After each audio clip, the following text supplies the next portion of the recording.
Welcome everybody to the Mind, Soul, and the Mind, Body, and Soul television show coming to you live from our Denver, Colorado studios, the beautiful Rocky Mountains, as you can see them behind me. And we're going to have a fantastic show for you this evening. And our guest this evening is Sarah Elliston, and she is an author, and she's joining us from Cincinnati. Welcome to the show. Thank you. I'm happy to be here. We're happy to have you. And the theme of our show this evening is how to start a new approach to relationships. One of my favorite subject of all, relationships, of course. How can you go wrong talking about relationship? Because I kind of found out that when we kind of finished with this experience called this reality, at the end, all they won't matter, the houses won't matter, the boats don't matter. The only thing will matter is who's standing around, right? That's right. So I'm excited to go into this. So Sarah is an author, and she wrote this book called Lessons from a Difficult Person. It's kind of intriguing. So are you saying there that you are a difficult person? Yes, I am. Okay. I like to say I'm in recovery, but that's just a day at a time. Yeah. I picked up on it, and where I picked up on it is you were trying to tell me how to do this, and so I've been doing this for like 13 years, and I can really truly do it without any help whatsoever from any of our guests. But that's funny. So so before we really get deep into this, I want to take away your title, author, and maybe mother, friend, any other title that anybody has ever called you, Sarah. If I take all those away, what's left? Who is really Sarah Elliston? Well,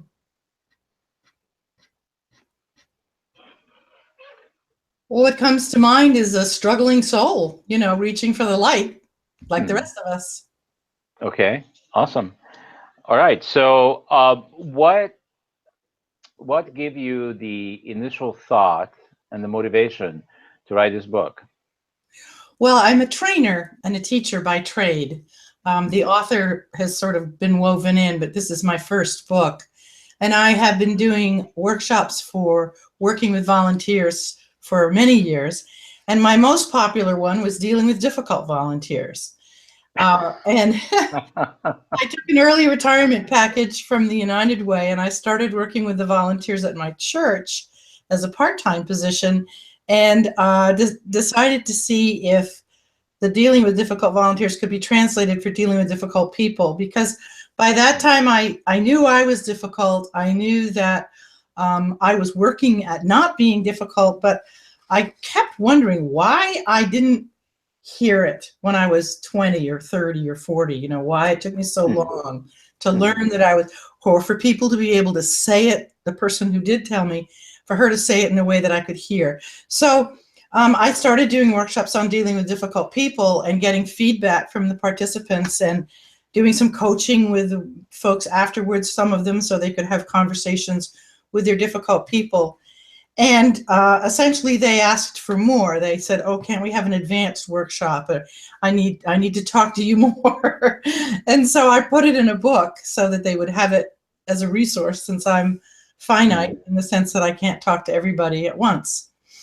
Great. So what do you think makes up the characteristics of a difficult person? Well, I think it's different for everybody. Usually a difficult, I did find one quote that said, people that don't understand us think we're difficult. Which is okay. That's funny. I think difficult people have habits of living or living, acting, speaking, reacting that are not gentle, that are sometimes they're argumentative, sometimes they gripe, or they criticize a lot. I was a pretty angry person for quite a long time, and so that didn't matter what I was doing, that somehow snuck in a lot of my interactions. But I really don't have a clear definition, because everybody that's in the world, most of us have a difficult person. I have 2 friends that I know of who have no difficult people in their lives. And these are 2 women that have spent a long time reaching a spiritual peacefulness with themselves so that nobody bugs them, you know, Yeah. and they really can say that's who that person is, doesn't bother me. And most of us have a little itch from some of the Mhm. some of the personalities of the other people in their lives. So I don't know. Did you find this to be true, Sarah, that when we're talking about difficult people, um, we just by saying those words, we already point the finger to this other person. Absolutely. Where the truth is, for me, that if I'm experiencing you as a difficult person, and I, by the way, I didn't. I just found it funny that you were telling me how to do this. But when we pointed the finger that that's a difficult person, what we're doing is really pointing to ourselves because they're just being a mirror for us. Yes, except that most of the people that I've talked to aren't there yet. Hmm. So Okay. what I found is by at least putting the information out there is like if you have somebody in your life that you're not getting along with and you care about that person or that person is part of your daily life, then Hmm. I can help. Calling them Hmm. a difficult person is just sort of a catchphrase. And Yeah. the first step of dealing with the difficult person is taking away the label. So, but not because of the one, you know, whoever you're pointing at is really a mirror of yourself. I agree with you 100%, but Hmm. that's kind of advanced. You know, Uh, that's 2/3 of the way through the book. I didn't, but I might have. that's towards the end. Well, it takes So by the way, I have a surprise for you. There are no difficult people out there. absolutely right. Well, Okay, that's funny. That's I good. do. Go ahead. Yeah. So what I'm curious because the theme of the show today is how to start a new approach to relationships, which is very intriguing, I think, for a lot of people because everybody is having, well, yeah, I'm making a fairly big statement here, You are. but I think I think in terms of relationships, we are always tested, and I don't care. I speak for myself. I don't care if it's what the environment is. Is it this environment? Is it a corporate environment? Is it government? I don't care where we are. When we are more than one, and just one more person introduced into this equation, there's opportunities for challenges and disagreements and way of being and way of speaking that could trigger the other person. Would you say that's accurate? Yes, absolutely. So this new way, so I already know from my own personal experiences what it's like when I'm not really clear on when I'm in a relationship with somebody. So let's talk for a minute about intimate relationships. So I've been married and divorced twice, Oh dear. and back then I didn't really get this.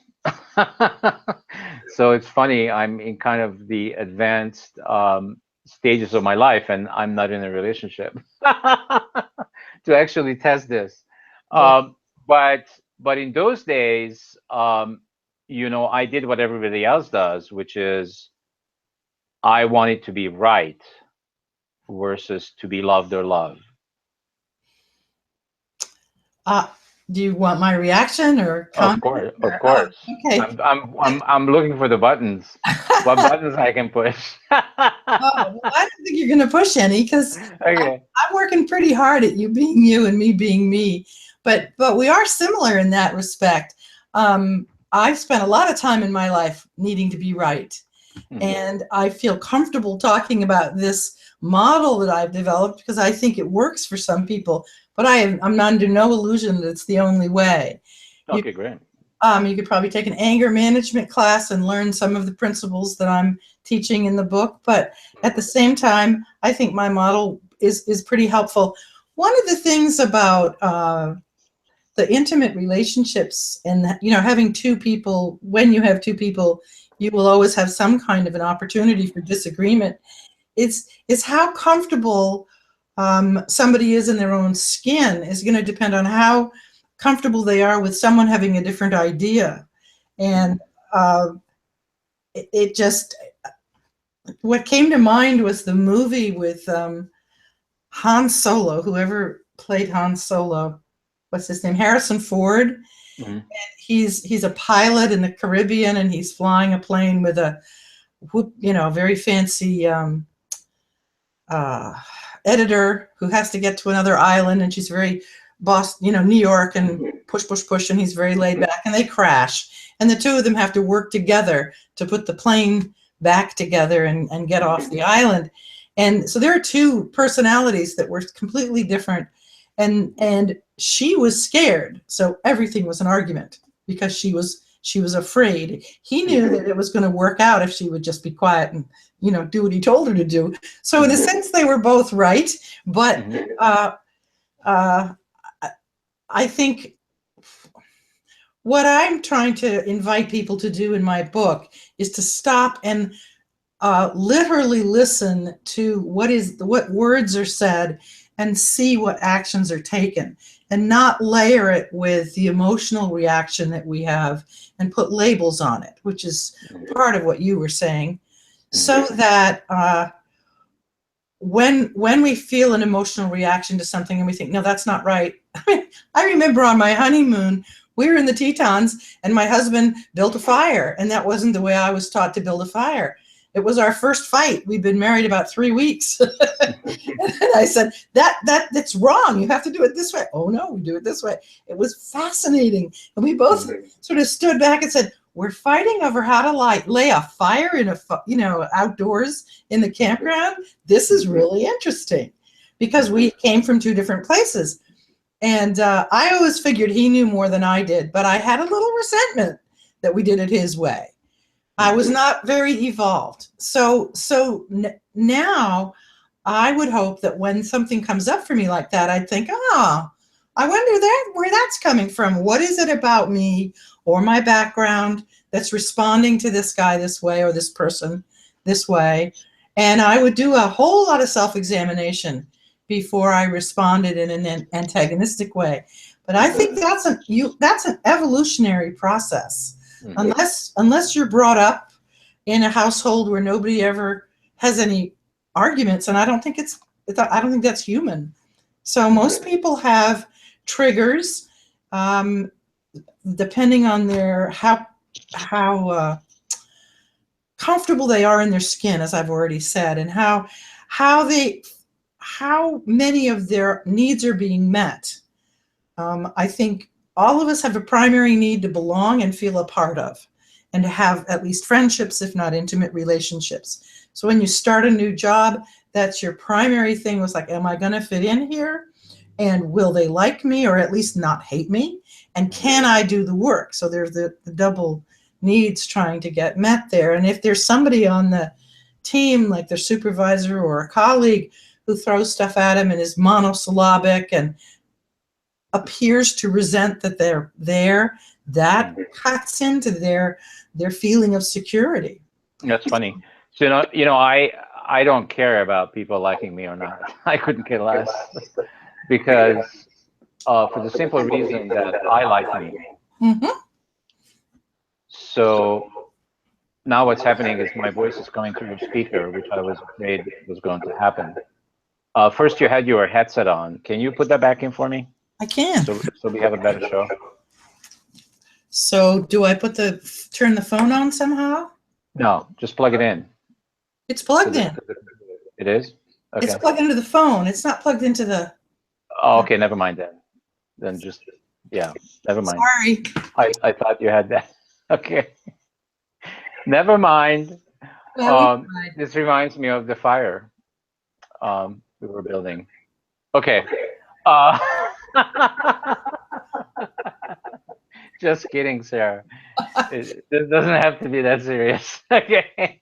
Well, all right. I didn't see the similarities, but that's okay.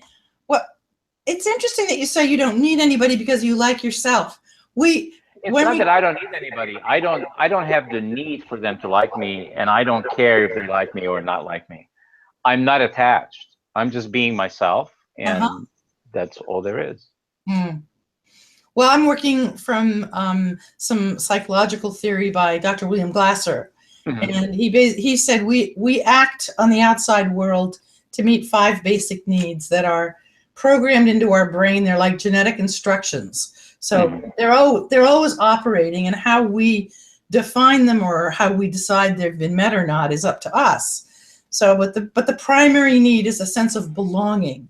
So if you have activities where you feel comfortable and you have your role and you know what you're doing, like this show, that's your belonging right there. Yeah, no question. Oh, yeah. There's no question. It's not necessarily liked or not, but yeah. That primary need of feeling that I'm a part of something, actually a part of something larger than myself. Primary one. Then there's the need for fun, a need for a sense of freedom, a need for a sense of acknowledgement or achievement, and then survival.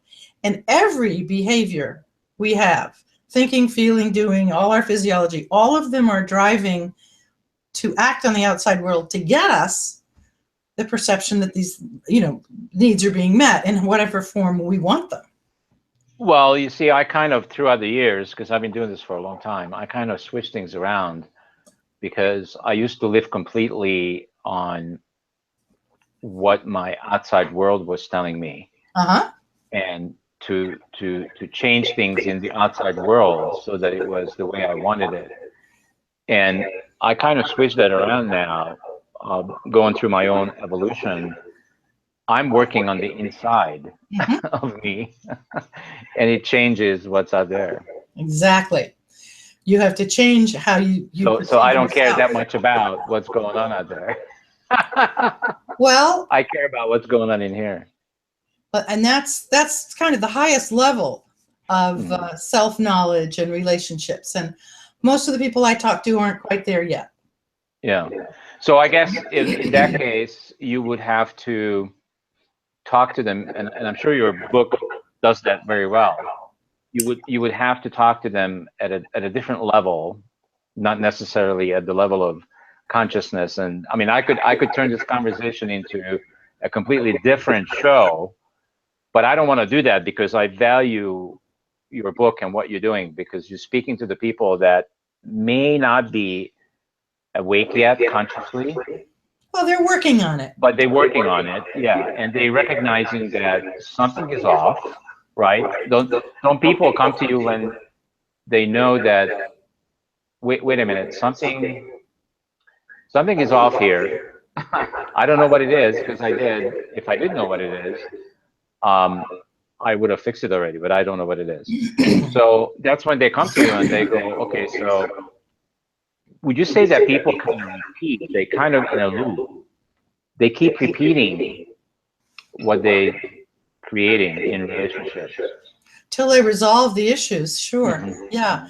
I think the people that come to my workshops or who call me for coaching, they think the other person, they need to know what to do to get the other person to change.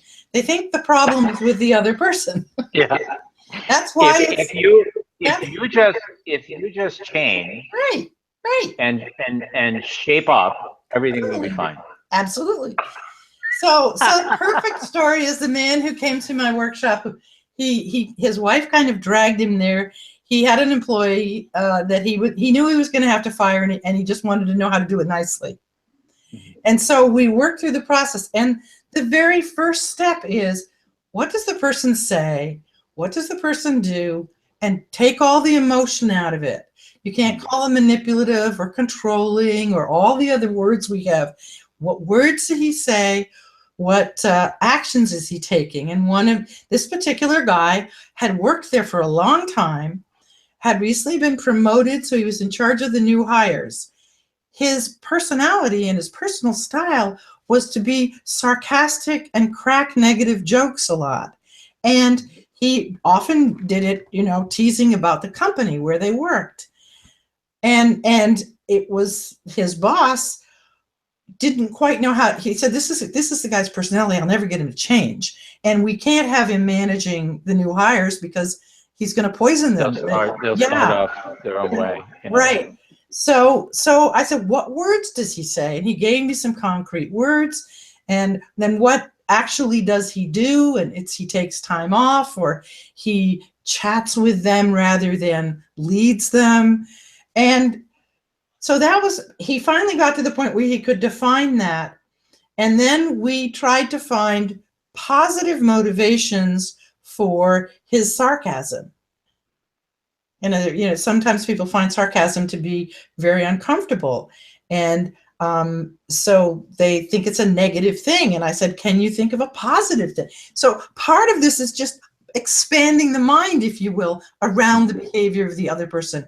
Then the next step is, okay, if you can describe now, this is what he says, this is what he does, what's the impact? Well, he could describe what he saw happening with the new hires. He saw them interacting with clients and vendors in a way that wasn't as positive as it used to be. And he could see down the road that they were going to have some real problems if this didn't change.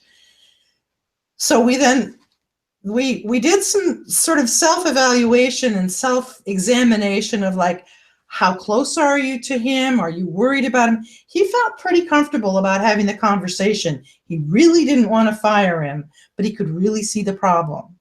But they'd worked together for, 10 years, and he didn't feel any tension between them. And that's unusual. Their tension had been building because he was afraid he had to fire him. So we practiced having a conversation. Now, with some people, you'd have to spend some time.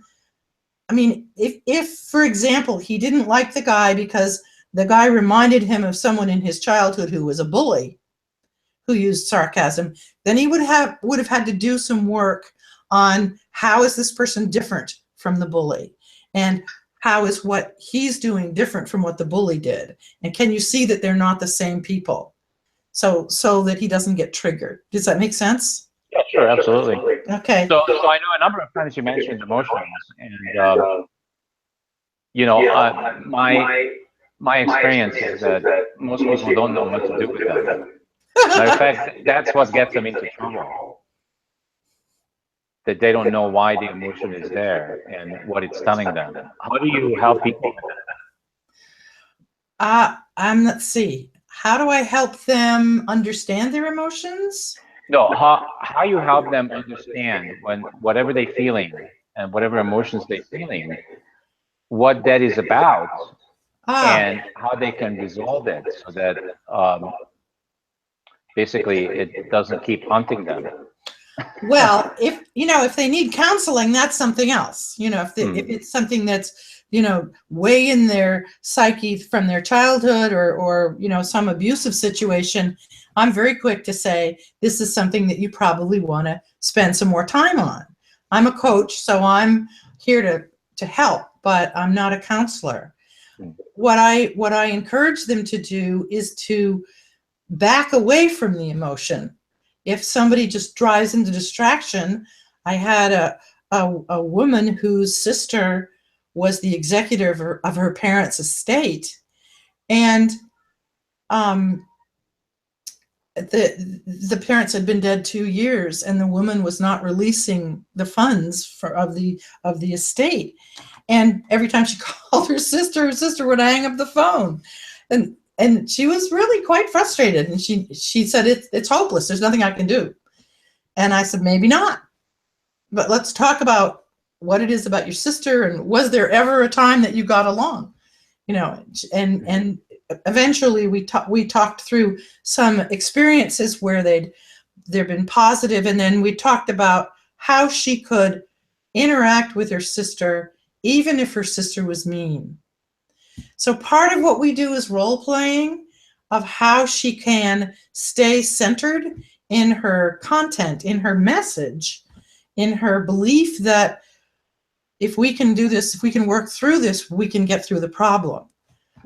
Because it's a simple behavior, it's a simple impact, and often there are consequences to the impact. So if the man hadn't changed, the supervisor, that was going to get fired if he didn't change. And it came up both in the role-playing conversation that we had and in the real one that he had subsequently. Each time the guy said, "Oh, what are you going to do? Fire me?" And he said, "Well, you tell me." Yeah. Yeah. Do I want to fire you? No. Do I want to have this impact coming in a year or two with clients and vendors? No. So you tell me. And of course, this guy was like, "Oh, it's just the way I am. I've always been this way. My dad was like this." He said, "Yeah, and it's not working here. It's not working in this situation."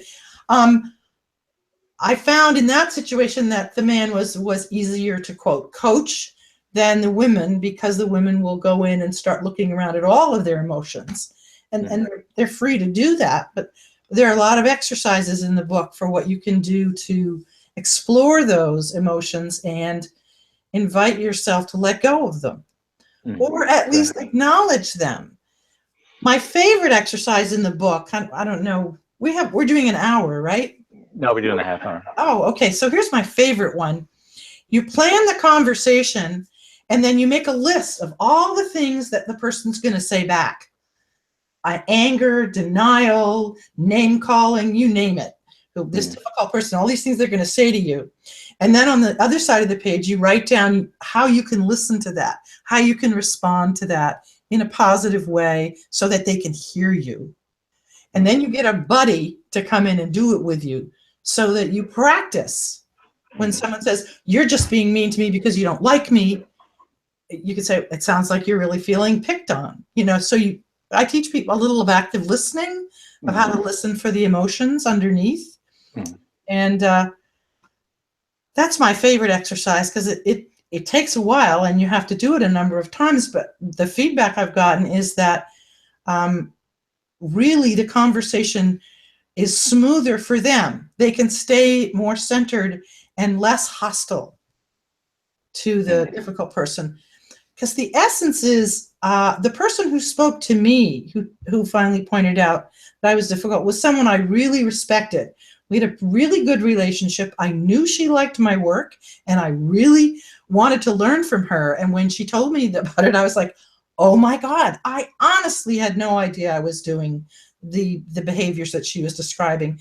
And as I looked back through my life, I realized I've been doing this all my life. Why didn't anyone tell me? So I wrote the book so that people could develop a process and have a way of having a conversation with someone when they're 25 or 35 or 40, and not wait till they're 50 or 60 years old. Well, the unfortunate thing is that most of the time people don't want to tell you the truth. That's kind of sad. It's like, let's see, if, just simple things like, if I have a booger on my face, I could walk around probably for quite a while before somebody would say something. They'll just turn their head. Or if I go to the bathroom and I didn't zip up, I could walk around for hours and nobody will say anything. Why do you think that is? Is that people don't like to be? Are they embarrassed, or they don't want to be confrontational, or they don't want to be helpful, or they just don't care? What's going on? I think people are uncomfortable correcting other people about their physical appearance or how they are. I'm a very direct person. I grew up in New England. We cut to the chase most of the time. But I learned something in my job at United Way. The second year I worked there, I had a colleague in the next cubicle. We were interviewing people who wanted to do volunteer work. And she was talking to a young person who was living in a halfway house and didn't have a lot of resources. And I heard her say to this young man, she said, "You understand that if you volunteer here, you're going to have to bathe on a regular basis." And I thought, oh my God. She'd been in a criminal justice background. That was her degree. And she said it just like that. "You understand you'll have to bathe on a regular basis." And I thought, holy moly. And ever since then, I have felt really comfortable saying to someone, by the way, did you know that your lipstick is smeared or your slip is showing? And whatever. I don't usually tell men that their flies are undone because I'm not looking at their fly, but I think men look at other men's flies. That's funny. But I think we're taught at some point, and I remember trying to explain on the beach with just pants, but the little girls had to wear something over all of them, and he didn't understand. And I said, I was trying to explain to him that that part of the body has to do with babies, and people keep it private.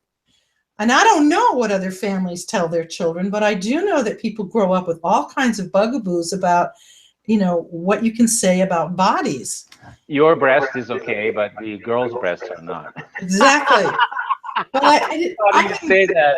I didn't say that. I said the parts of the bodies that the women cover up, when they grow older, they'll be how they take care of babies. You remember when you nursed? I mean, he was 4. So you remember we used to nurse, and you would have my breast, right? Well, someday these little girls are going to grow up to be bigger, and they'll have breasts, and they'll have babies, and they'll use them. And so the culture, our culture, not every culture, but our culture covers those parts up. Mm-hmm. They think it's more polite. And if you were in Tahiti, it wouldn't be a problem. Right. But we're not. We're here in Massachusetts. Or in the Amazon, whatever. Yeah. And some other cultures don't care, but this culture does. Society makes up all these rules. Yeah. Yeah.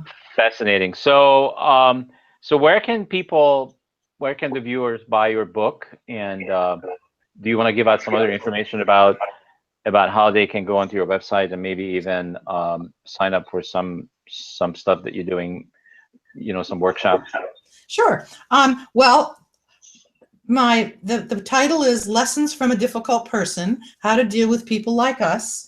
And you can go on Amazon and get it right away. You can go to my website, which is sarahelliston.com, and Sarah has an H. So it's SARAH, Elliston.com. And you can buy it there. There's a place where you can click on it, and that takes you to Amazon. But if you give me your email address while you're there, you get the beginning of the book as an ebook, and you'll also get 3 or 4 pages from one of my workshops. So to sort of get you started, some worksheets. Right now, there aren't any workshops scheduled. I just completed one, so I'm working on another. You can email me. You can contact me through the website. Anybody can, if they want to sign up for coaching or talk to me. And, the first conversation, there's no fee. Okay, awesome. Fantastic. Yeah. Well, Sarah, thank you very much for being on the network and bringing on this really interesting theme, which is how to start a new approach to relationships. I think we can all use all the help we can get to improve our relationships with ourselves, which we didn't even talk about No, we because didn't. we ran out of time. But it's really important first to have a great relationship with ourselves, because before we start really going into this test area, testing it with other people. But we don't do it that way. We jump right into relationships with all kinds of people without even thinking about, well, what about the relationship I have with myself? Isn't that interesting? I think for what I like to hope is that as people do the exercises in my book, they start to know themselves better. And if they can be centered in that, when they have a conversation with whoever they need to have the conversation with, they will know themselves even better when they're done. And the knowing oneself is a lifelong process. Mm-hmm. So I wouldn't suggest people not be in relationship without knowing, and until they know themselves, because that you only learn who you are by interacting with others. Mm-hmm. That's true. That's true. Yeah. Well, fantastic. Thank you, Sarah, for being with us, and You're thank welcome. you for the work that you do in the world, and I'm sure you're helping lots of people one day at a time. So thank you for being here. For everybody else, keep coming back to ConsciousLeadershipMedia.com. We're on the network every day, 7 o'clock, and also on Sundays at 10 o'clock. So thank you all. Thank you, Sarah. Have a great evening. You too. Thanks very much. Bye. Bye.